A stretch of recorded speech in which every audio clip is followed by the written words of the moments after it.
Welcome everybody, this is Tokyo from I'm going to be doing a quick 5-minute overview of Melodyne.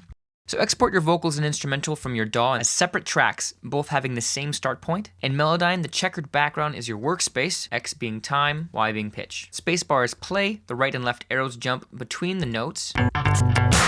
Command click to navigate.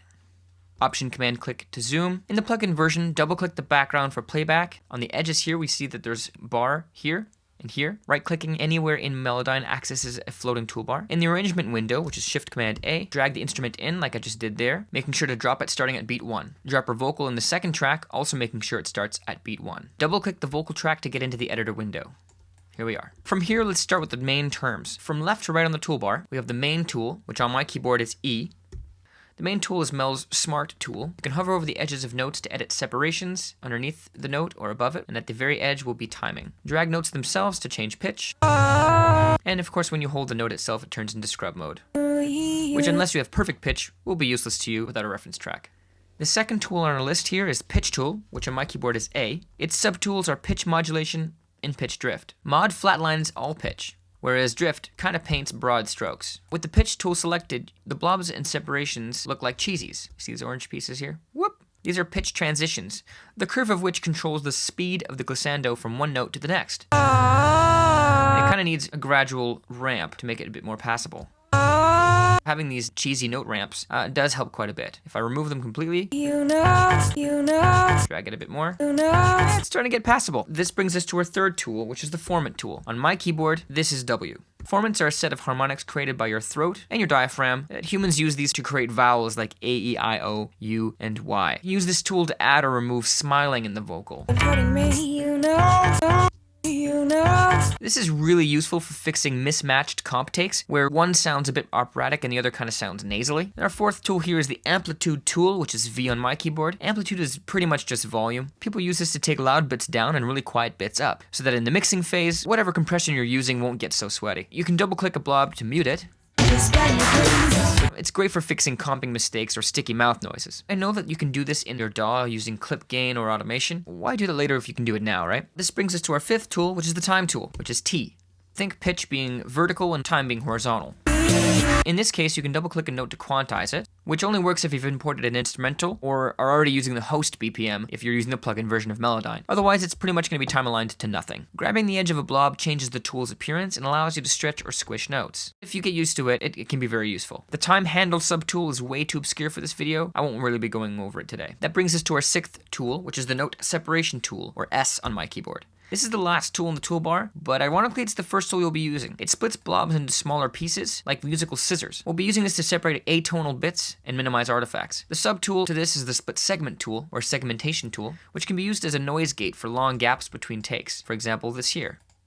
And also, if you want to change timing for certain parts without having everything else move around it. This complementary timing shift can be eliminated by using this segmentation tool, splitting between these two notes, and then moving each note individually from each other. Now, I know that there's a correct pitch function. You can select all, and then just move it all into place. But I do prefer doing these kind of things manual because every note needs its own special attention, especially when there's separations that need to be happening for atonal bits. We're going to go through the whole track with the separation tool first, splitting consonants, plosives, breaths, note ramps, glissandos, vowels that have multiple notes, and we're going to use the correct detection for any missed notes. Here, here, here, here, here, here, here, here, move that bit, these guys here, and you get the idea.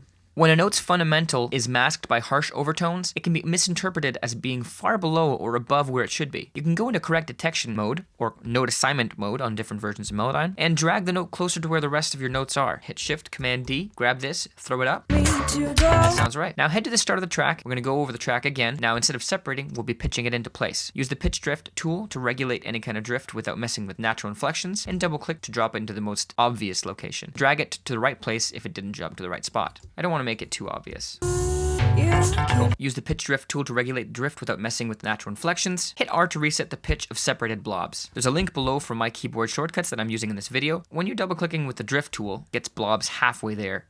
You can click and drag down until the modulation floats more or less in the pitch center. So double click and then drag. If it sounds fake, back it off a bit or separate the note into a smaller bit and tune accordingly. The human ear recognizes the highest point of a note as the actual pitch, but Melodyne sums up the average of all pitch variance per blob. What this means is you gotta split any blobs that you know are actually separate notes by holding Alt or Option and dragging the blob until its crest or trough is centered on the note the singer is aiming for. Here's a line that goes far above the actual note center. So we're gonna separate the note. Now we can drag it right into the middle, or even just double click it and it's gonna jump to the right spot. I just